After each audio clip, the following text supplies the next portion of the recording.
Delhi police ने एक कतल कांड नूं लैके हैरानीजनक खुलासा किया। इस मसले दे विच की कुछ वापरदा रहा, किवें हुंदा रहा, ये सारी कहानी तुहानूं दस्सांगे इस रिपोर्ट दे विच। दरअसल मामला 2019 तो शुरू हुंदा है, जदों दो शख्स आपस दे विच मुलाकात करते हैं। कुड़ी दा संबंध मुंबई तो, बंबे तो, फिल्म सिटी तो, और दूजे पासे जिहड़ा मुंडा सी उसका संबंध दिल्ली नाल दस्सिया जा रहा। तो दिल्ली दे विच ही इस कतल नूं अंजाम दिता गया।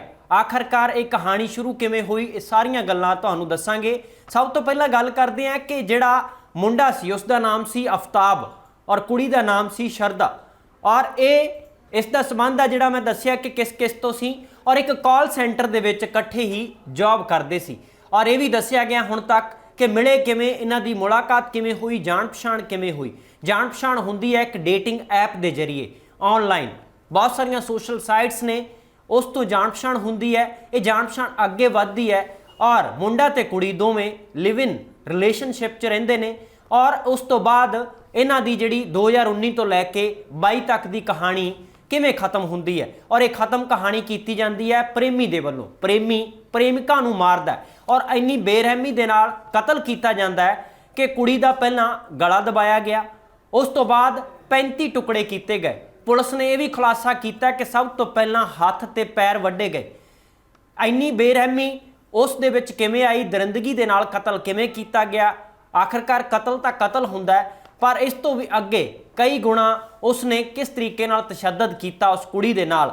आखिरकार वजह की रही। सारियां दे मन विच एक सवाल आएगा कि जिहड़े 2019 तो 22 तक आपस दे विच इकट्ठे रह रहे सी, आखिरकार ऐसी किहड़ी गल हुई जिस दे करके नौबत इत्थों तक आई कि मुंडे ने कुड़ी नूं पहलां गला दबा के मारिया, उस तो बाद उसके शरीर दे तकरीबन 35 टुकड़े कर दिते।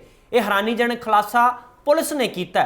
दिल्ली पुलिस का यह भी कहना है कि इस मसले दे विच सानूं सब तो पहलां जिहड़ी शिकायत है वो 8 नवंबर नूं मिलदी है, यानी कि 2-3 दिन पिछे चले जाइए, क्योंकि कुड़ी दे मापियां नूं फिक्र होण लगा कि वो फोन क्यों नहीं चक रही, उसके नाल संपर्क नहीं हो रहा सी। दरअसल इस मामले नूं लैके मापे पहलां तो ही परेशान सी, क्योंकि इस बाबत कुछ गल्लां ने जिहड़ियां कुड़ी ने अपने घरदिआं नूं दस्सियां सी कि मैनूं आफ्ताब जिस दे नाल मैं रह रही हाँ, जिहड़ा मेरा दोस्त है, वो मैनूं तंग परेशान करदा है, कुੱਟਮਾਰ भी करदा है। और इस गल का सब तो वध जिहड़ा चर्चा है या सब तो वध जिहड़ी गल सांझी की गई कुड़ी दे वल्लों अपने एक दोस्त लक्ष्मण दे नाल। लक्ष्मण ही परिवार नूं सारी जानकारी दिंदा रहा। जदों लक्ष्मण का संपर्क भी इस कुड़ी दे नाल नहीं हो सकिया शरदा दे नाल, तो उस तो बाद मापियां नूं फिक्र सताउण लगा। ते कुड़ी दे प्यो बंबे तो दिल्ली आउंदे ने, उस दे घर जांदे ने, ताला लग्या देख के वो परेशान हुंदे ने।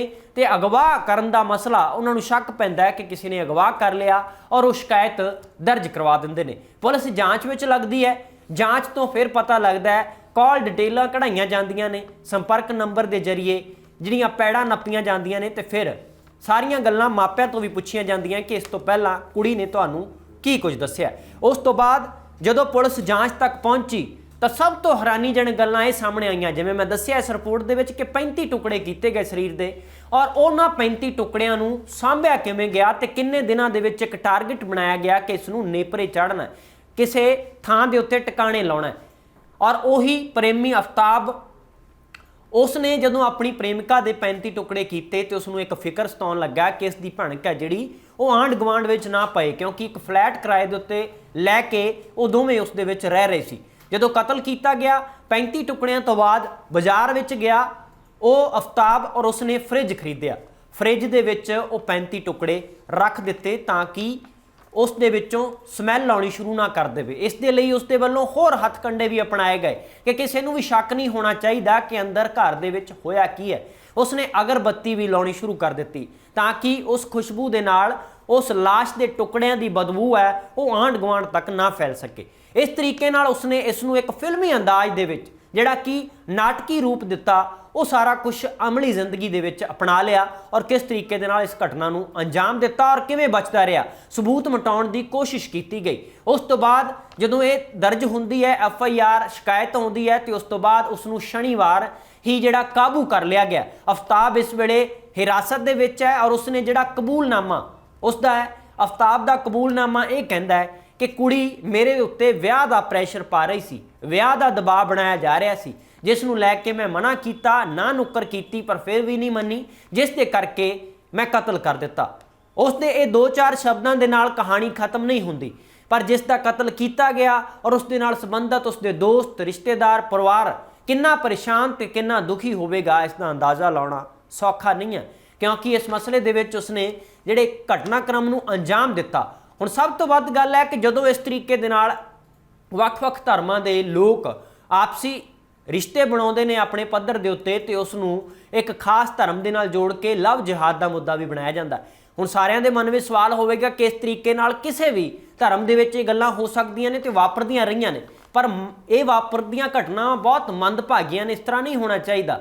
ਲਵ ਜਿਹਾਦ ਬਾਰੇ ਵੀ ਦਿੱਲੀ ਪੁਲਿਸ ਨੂੰ ਪੁੱਛਿਆ ਗਿਆ ਕਿ ਕੀ ਉਸ ਨੂੰ ਉਸ ਨਾਲ ਜੋੜ ਕੇ ਦੇਖਿਆ ਜਾਵੇ, ਤਾਂ ਜਦੋਂ ਇਸ ਦਾ ਜਵਾਬ ਦਿੱਲੀ ਪੁਲਿਸ ਨੇ ਕਿਹਾ ਕਿ ਇਸ ਨਾਲ ਅਸੀਂ ਜੋੜ ਕੇ ਬਿਲਕੁਲ ਵੀ ਨਹੀਂ ਦੇਖ ਰਹੇ, ਪੂਰੇ ਮਾਮਲੇ ਦੀ ਹੋਰ ਤਹਿ ਤੱਕ ਜਾ ਰਹੇ ਹਾਂ ਕਿ ਆਖਰਕਾਰ ਇਹ ਹਾਲਾਤ ਬਣੇ ਕਿਵੇਂ, ਇਸ ਨੂੰ ਘਟਨਾ ਨੂੰ ਅੰਜਾਮ ਕਿਵੇਂ ਦਿੱਤਾ ਗਿਆ। ਪਰ ਸਭ ਤੋਂ ਵੱਡਾ ਤੇ ਹੈਰਾਨੀਜਨਕ ਖੁਲਾਸਾ ਇਸ ਮਸਲੇ ਦੇ ਵਿੱਚ ਇਹ ਹੋਇਆ ਹੈ ਕਿ ਆਫਤਾਬ ਨੇ ਜਦੋਂ ਆਪਣੀ ਪ੍ਰੇਮਿਕਾ ਦਾ ਕਤਲ ਕੀਤਾ, ਪਹਿਲਾਂ ਗਲਾ ਦਬਾਇਆ, ਫਿਰ 35 ਟੁਕੜੇ ਕੀਤੇ, ਪਹਿਲਾਂ ਹੱਥ ਪੈਰ ਵੱਢੇ ਗਏ, ਫਿਰ ਬਾਕੀ ਸਾਰੇ ਸਰੀਰ ਦੇ ਟੁਕੜੇ ਕੀਤੇ ਗਏ, ਔਰ ਉਹਨਾਂ ਟੁਕੜਿਆਂ ਨੂੰ ਕਿਸੇ ਦੇ ਕੋਲ ਜਿਹੜੀ ਆ ਬਦਬੂ ਨਾ ਪਹੁੰਚੇ, ਫੈਲੇ ਨਾ ਆਸ-ਪਾਸ ਗੁਆਂਢ ਦੇ ਵਿੱਚ, ਤਾਂ ਅਗਰਬੱਤੀ ਤੱਕ ਲਗਾਈ ਗਈ, ਫ੍ਰਿਜ ਖਰੀਦ ਕੇ ਉਸ ਦੇ ਵਿੱਚੋਂ ਟੁਕੜੇ ਰੱਖੇ ਗਏ। ਸਭ ਤੋਂ ਵੱਡੀ ਗੱਲ ਕਿ ਉਹਨਾਂ ਟੁਕੜਿਆਂ ਨੂੰ ਕਿਵੇਂ ਟਿਕਾਣੇ ਲਾਉਣ ਦੀ ਉਸਨੇ ਸੋਚੀ, ਇਹ ਸਾਜ਼ਿਸ਼ ਕਿਵੇਂ ਤੈਅ ਕੀਤੀ, ਕਿ ਸਾਰਾ ਕੁਝ ਪਲਾਨ ਉਸਨੇ ਕਿਸੇ ਫਿਲਮ ਤੋਂ ਦੇਖਿਆ ਸੀ ਜਾਂ ਉਸਦੇ ਜ਼ਿਹਨ ਦੇ ਵਿੱਚ ਇੰਨਾ ਜ਼ਿਆਦਾ ਗੰਦ ਭਰਿਆ ਸੀ ਕਿ ਉਹ ਇਸ ਤਰੀਕੇ ਦੀ ਘਟਨਾ ਨੂੰ ਅੰਜਾਮ ਦਿੰਦਾ ਰਿਹਾ। ਉਹਨਾਂ 35 ਟੁਕੜਿਆਂ ਨੂੰ ਤਕਰੀਬਨ 18 ਦਿਨ, ਕਿਉਂਕਿ ਇਹ ਮਸਲਾ ਕੱਲ ਜਾਂ ਪਰਸੋਂ ਦਾ ਨਹੀਂ ਹੈ, ਸ਼ਿਕਾਇਤ ਤਾਂ ਹੋਈ 8 ਨਵੰਬਰ ਨੂੰ ਦਰਜ, ਪਰ ਇਹ ਮਸਲਾ ਜਿਹੜਾ ਜੁੜਿਆ ਹੈ ਉਹ 18 ਮਈ ਦਾ ਦੱਸਿਆ ਜਾ ਰਿਹਾ, ਕਿਉਂਕਿ ਪੁਲਿਸ ਨੇ ਪੁੱਛਗਿੱਛ ਕੀਤੀ ਤੇ ਮੁੱਢਲੀ ਜਾਂਚ ਦੇ ਵਿੱਚ ਇਹ ਸਾਹਮਣੇ ਆਇਆ ਕਿ ਤਕਰੀਬਨ 6 ਮਹੀਨੇ ਪਹਿਲਾਂ ਇਹ ਕਤਲ ਹੋਇਆ ਸੀ, ਤੇ 18 ਮਈ ਨੂੰ ਜਿਹੜਾ ਕੀ ਹੈ ਇਹ ਕਤਲ ਹੁੰਦਾ, ਤੇ ਇੰਨੇ ਦਿਨ ਕਿਵੇਂ ਪੈ ਗਏ। ਸਾਰਿਆਂ ਦੇ ਜ਼ਿਹਨ ਵਿੱਚ ਸਵਾਲ ਹੋਵੇਗਾ, ਕਿਉਂਕਿ ਕੁੜੀ ਦਾ ਉਸ ਰਿਸ਼ਤਿਆਂ ਦੇ ਕਰਕੇ ਆਪਣੇ ਮਾਪਿਆਂ ਦੇ ਨਾਲ ਬਹੁਤਾ ਜਿਹੜਾ ਲਗਾਵ ਨਹੀਂ ਸੀ, ਦੋਵਾਂ ਦੇ ਪਰਿਵਾਰ ਖੁਸ਼ ਨਹੀਂ ਸੀ, ਜਿਸ ਦੇ ਚੱਲਦਿਆਂ ਇਹ ਸਾਰੀਆਂ ਦੂਰੀਆਂ ਵਧੀਆਂ ਰਹੀਆਂ। ਪਰ ਫਿਰ ਜਦੋਂ ਇਹਨਾਂ ਕੁੜੀ ਦੇ ਮਾਪਿਆਂ ਨੂੰ ਲੱਗਿਆ ਕਿ ਸਾਡਾ ਆਪਣੀ ਧੀ ਦੇ ਨਾਲ ਸੰਪਰਕ ਨਹੀਂ ਹੋ ਰਿਹਾ, ਤੇ ਉਸ ਦੇ ਚੱਲਦਿਆਂ ਹੀ ਉਹਨਾਂ ਨੇ ਫਿਰ ਇੱਥੇ ਆਉਣ ਦੀ ਸੋਚੀ।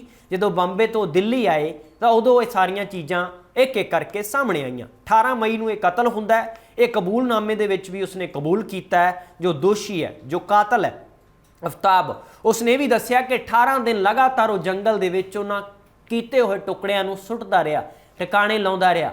ਉਹ ਰੋਜ਼ ਰਾਤ ਨੂੰ 2 ਵਜੇ ਉੱਠਦਾ ਸੀ ਔਰ ਆਪਣੇ ਬੈਗ ਦੇ ਵਿੱਚ ਜੋ ਉਸਨੇ ਇੱਕ ਤੈਅ ਕੀਤਾ ਸੀ ਸਮਾਂ, ਉਸ ਦੇ ਵਿੱਚ ਉਹ ਟੁਕੜੇ ਕੁਝ ਪਾਉਂਦਾ ਸੀ, ਔਰ 18 ਦਿਨ ਲਗਾਤਾਰ ਉਸਨੇ ਇਸ ਤਰੀਕੇ ਦੇ ਨਾਲ ਉਹ ਟੁਕੜੇ ਆ ਜਿਹੜੇ ਜੰਗਲ ਦੇ ਵਿੱਚ ਸੁੱਟੇ। ਤਾਂ ਹੁਣ ਪੁਲਿਸ ਨੇ ਜਾਂਚ ਜਿਹੜੀ ਆਰੰਭੀ ਹੈ, ਔਰ ਸਾਰੇ ਮਸਲੇ ਨੂੰ ਲੈ ਕੇ ਇੱਕ ਗੱਲ ਤਾਂ ਸਾਫ਼ ਹੋ ਗਈ ਹੈ ਕਿ ਲਿਵ ਇਨ ਰਿਲੇਸ਼ਨਸ਼ਿਪ 'ਚ ਰਹਿ ਰਹੇ ਇਸ ਜੋੜੇ ਦੇ ਕਿਵੇਂ ਆਪਸ ਵਿੱਚ ਮਤਭੇਦ ਹੁੰਦੇ ਨੇ, ਕਿਵੇਂ ਦੂਰੀਆਂ ਵੱਧਦੀਆਂ ਨੇ, ਔਰ ਇੱਥੋਂ ਤੱਕ ਅੰਜਾਮ ਦੇ ਦਿੱਤਾ ਜਾਂਦਾ ਹੈ ਕਿ ਪ੍ਰੇਮੀ ਦੇ ਵੱਲੋਂ ਪ੍ਰੇਮਿਕਾ ਦਾ ਬੇਰਹਿਮੀ ਦੇ ਨਾਲ ਕਤਲ ਕਰਕੇ 35 ਟੁਕੜੇ ਕੀਤੇ ਗਏ।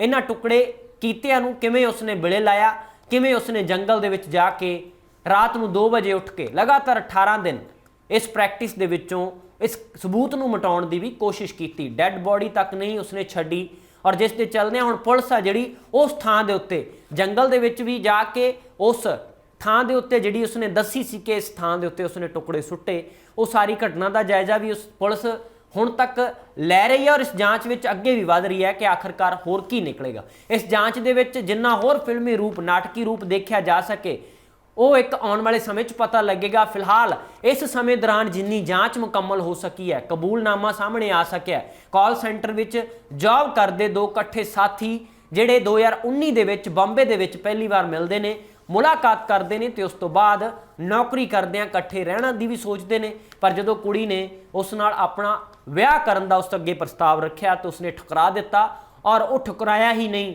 ਇੱਕ ਅਜਿਹੇ ਹੈਰਾਨੀਜਨਕ ਸਨਸਨੀਖੇਜ਼ ਘਟਨਾਕ੍ਰਮ ਨੂੰ ਅੰਜਾਮ ਵੀ ਦੇ ਦਿੱਤਾ, ਕਤਲ ਕਰ ਦਿੱਤਾ। ਇਹ ਸਾਰੀ ਕਹਾਣੀ ਹੈ ਜਿਹੜੀ ਦਿੱਲੀ ਪੁਲਿਸ ਨੇ ਸਾਂਝੀ ਕੀਤੀ ਹੈ।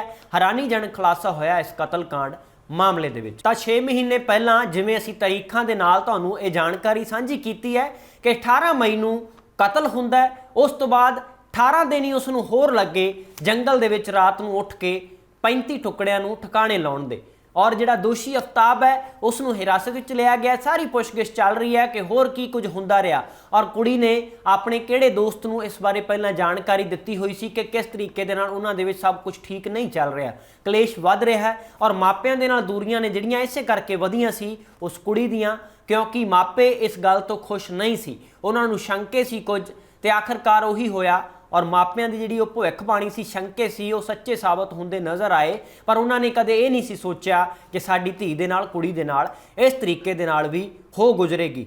ਪਰ ਹੁਣ ਸਭ ਕੁਝ ਹੋ ਗਿਆ ਔਰ ਹੋਣ ਤੋਂ ਬਾਵਜੂਦ ਜਿਹੜਾ ਇਸ ਤਰ੍ਹਾਂ ਦਾ ਕ੍ਰਾਈਮ ਹੈ, ਜਿਹੜਾ ਇਸ ਤਰ੍ਹਾਂ ਦਾ ਪਿਆਰ ਨਫ਼ਰਤ ਵਿੱਚ ਕਿਵੇਂ ਬਦਲਦਾ ਹੈ ਔਰ ਇਹ ਨਫ਼ਰਤ ਕਿਸ ਹੱਦ ਤੱਕ ਜਾ ਸਕਦੀ ਹੈ, ਇਹ ਸਾਰੀਆਂ ਗੱਲਾਂ ਇਸ ਕਹਾਣੀ ਤੋਂ, ਇਸ ਉਦਾਹਰਨ ਤੋਂ ਸਪਸ਼ਟ ਹੋ ਜਾਂਦੀਆਂ ਨੇ। ਇਸ ਮਸਲੇ ਦੇ ਵਿੱਚ ਜਿਹੜੇ ਡੀਸੀਪੀ ਨੇ ਅੰਕਿਤ ਚੌਹਾਨ ਦਿੱਲੀ ਪੁਲਿਸ ਦੇ, ਉਹ ਇਸ ਮਸਲੇ ਦੇ ਵਿੱਚ ਪ੍ਰੈਸ ਕਾਨਫਰੰਸ ਵੀ ਉਹਨਾਂ ਨੇ ਕੀਤੀ ਔਰ ਮੀਡੀਆ ਨੂੰ ਮੁਖਾਤਬ ਹੁੰਦਿਆਂ ਉਹਨਾਂ ਨੇ ਇਹ ਸਾਰੀ ਜਾਣਕਾਰੀ ਦਿੱਤੀ ਹੈ ਕਿ ਅਸੀਂ ਇਸ ਮਸਲੇ ਦੇ ਵਿੱਚ ਹੋਰ ਜਿਹੜੇ ਰਹਿੰਦੇ ਤੱਥ ਨੇ ਉਹ ਖੋਜਣ ਦੀ, ਲੱਭਣ ਦੀ ਕੋਸ਼ਿਸ਼ ਕਰ ਰਹੇ ਹਾਂ ਕਿ ਆਖਰਕਾਰ ਕੱਲਾ ਜਿਹੜਾ ਕਾਤਲ ਸੀ, ਘਟਨਾਕ੍ਰਮ ਨੂੰ ਅੰਜਾਮ ਦੇਣ ਵਿੱਚ ਜਿਹੜਾ ਮੁੱਖ ਦੋਸ਼ੀ ਹੈ, ਜਿਸ ਨੇ ਕਬੂਲਿਆ ਸਾਰਾ ਕੁਝ, ਉਹ ਅਫਤਾਬ ਹੀ ਹੈ। ਉਹ ਸ਼ਰਦਾ ਦਾ ਜਿਹੜਾ ਦੋਸਤ ਸੀ ਉਹੀ ਹੈ ਜਿਹੜਾ ਦੁਸ਼ਮਣ ਬਣ ਗਿਆ ਔਰ ਦੁਸ਼ਮਣੀ ਇਸ ਹੱਦ ਤੱਕ ਕਿ ਕਤਲ ਵੀ ਇੰਨੀ ਬੇਰਹਿਮੀ ਦੇ ਨਾਲ ਕੀਤਾ ਗਿਆ, ਜਾਂ ਫਿਰ ਕੁਝ ਹੋਰ ਉਸਦੇ ਸਾਥੀ ਸੱਜਣ ਵੀ ਇਸ ਮਸਲੇ ਦੇ ਵਿੱਚ ਜੁੜੇ ਹੋਏ ਨੇ। ਇਹ ਸਾਰੀਆਂ ਤੰਦਾਂ ਨੂੰ ਫਰੋਲਣ ਦੀ ਕੋਸ਼ਿਸ਼ ਕੀਤੀ ਜਾ ਰਹੀ ਹੈ। ਜਿਵੇਂ ਜਿਵੇਂ ਪਰਤਾਂ ਖੁੱਲਣਗੀਆਂ ਇਸ ਮਸਲੇ 'ਚ ਹੋਰ ਵੀ ਹੈਰਾਨੀਜਨਕ ਖੁਲਾਸੇ ਹੋ ਸਕਦੇ ਨੇ। ਪਰ ਇਸ ਤਰ੍ਹਾਂ ਦੀਆਂ ਗੱਲਾਂ ਨੇ ਜਿਹੜੀਆਂ ਉਹ ਨਾਟਕੀ ਔਰ ਫਿਲਮੀ ਰੂਪ ਵਿੱਚ ਤਾਂ ਦੇਖੀਆਂ ਜਾ ਸਕਦੀਆਂ ਸੀ, ਪਰ ਜਦੋਂ ਸਾਡੇ ਸਮਾਜ ਦੇ ਵਿੱਚ ਆਲੇ ਦੁਆਲੇ ਇਸ ਤਰ੍ਹਾਂ ਦੀਆਂ ਘਟਨਾਵਾਂ ਵਾਪਰਦੀਆਂ ਨੇ ਤਾਂ ਉਦੋਂ ਚਿੰਤਾ ਹੋਰ ਵੀ ਵੱਧ ਜਾਂਦੀ ਹੈ ਕਿ ਕ੍ਰਾਈਮ ਕਿਸ ਹੱਦ ਤੱਕ ਔਰ ਕਿਸ ਰੂਪ ਦੇ ਵਿੱਚ ਵੀ ਕੀਤਾ ਜਾ ਸਕਦਾ ਔਰ ਹੋ ਰਿਹਾ, ਔਰ ਇਸ ਕ੍ਰਾਈਮ ਨੂੰ ਠੱਲਣ ਦੇ ਲਈ ਕਿਸ ਤਰੀਕੇ ਦੇ ਨਾਲ ਕਾਉਂਸਲਿੰਗ ਕੀਤੀ ਜਾਵੇ ਵਿਦਿਆਰਥੀਆਂ ਦੀ, ਬੱਚਿਆਂ ਦੀ ਜਾਂ ਨੌਜਵਾਨਾਂ ਦੀ, ਇਹ ਵੀ ਇੱਕ ਆਪਣੇ ਆਪ ਦੇ ਵਿੱਚ ਮੁਕੰਮਲ ਵਿਸ਼ਾ ਹੈ ਔਰ ਆਪਣੀ ਸਟੱਡੀ ਦਾ, ਸਿੱਖਿਆ ਦਾ ਹਿੱਸਾ ਹੋਣਾ ਵੀ ਲਾਜ਼ਮੀ ਹੈ ਤਾਂ ਕਿ ਕੋਈ ਵੀ ਆਨਲਾਈਨ ਜਾਂ ਡੇਟਿੰਗ ਐਪ ਦੇ ਜ਼ਰੀਏ ਜਲਦੀ ਹੀ ਰਿਲੇਸ਼ਨ ਦੇ ਵਿੱਚ ਆ ਕੇ ਔਰ ਇਸ ਤਰੀਕੇ ਦੇ ਨਾਲ ਉਸ ਦਾ ਜਿਹੜਾ ਅੰਤ ਹੋ ਸਕਦਾ ਹੈ, ਇਹਨਾਂ ਸਾਰੀਆਂ ਗੱਲਾਂ ਦਾ ਧਿਆਨ ਰੱਖਣਾ ਚਾਹੀਦਾ। ਫਿਲਹਾਲ ਇਸ ਰਿਪੋਰਟ ਵਿੱਚ ਇੰਨਾ ਹੀ। ਮੈਨੂੰ ਦਵਾ ਗਿਆ, ਧੰਨਵਾਦ।